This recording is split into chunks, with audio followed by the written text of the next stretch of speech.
V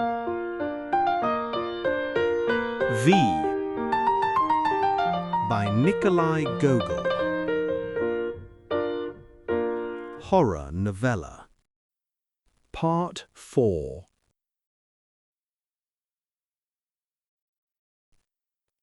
There were almost no students in the city. They had all gone to the farmsteads or on conditions. The big, sprawling house where the boarders lodged was decidedly empty, and thoroughly as the philosopher searched in all the corners, even feeling in all the holes and crannies under the roof, nowhere did he find a piece of bacon, or at least an old piece of bread, things usually stashed away by the boarders. However, the philosopher soon found a solution to his troubles.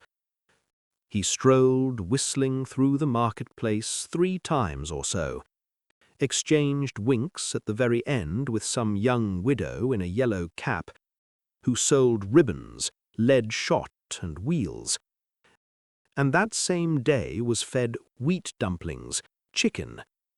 In a word, there was no counting what lay before him on the table, set in a small clay house amid cherry trees. That same evening, the philosopher was seen in the tavern.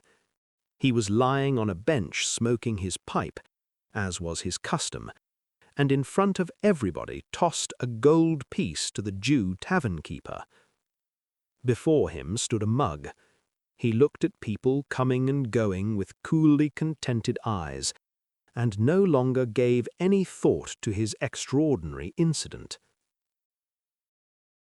Meanwhile, the rumor spread everywhere that the daughter of one of the richest Cossack chiefs, whose farmstead was some 35 miles from Kiev, had come home from a walk one day, all beaten up, had barely managed to reach her father's house, and was now lying near death, and before her dying hour had expressed the wish that the prayers at her deathbed, and for 3 days after her death, be read by one of the Kievan seminarians, Khoma Brut.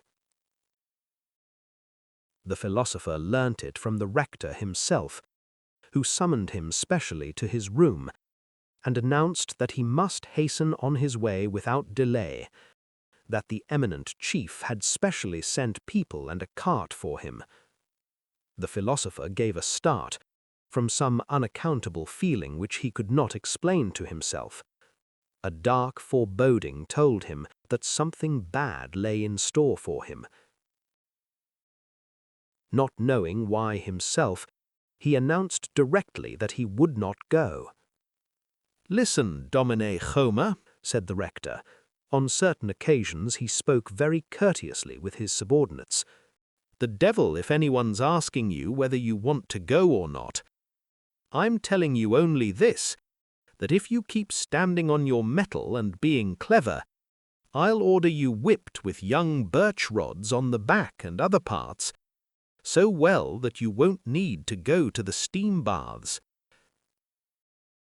The philosopher, scratching lightly behind his ear, walked out without saying a word, intending to trust to his legs at the first opportunity.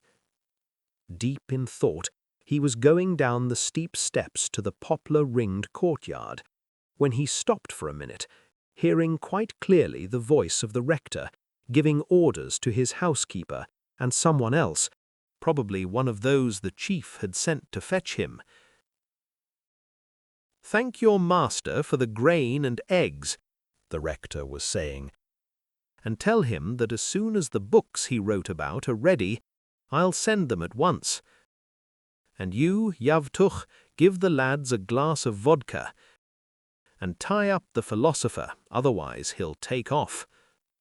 "Why, that devil's son," thought the philosopher to himself. "He's got wind of it, the long-legged slicker."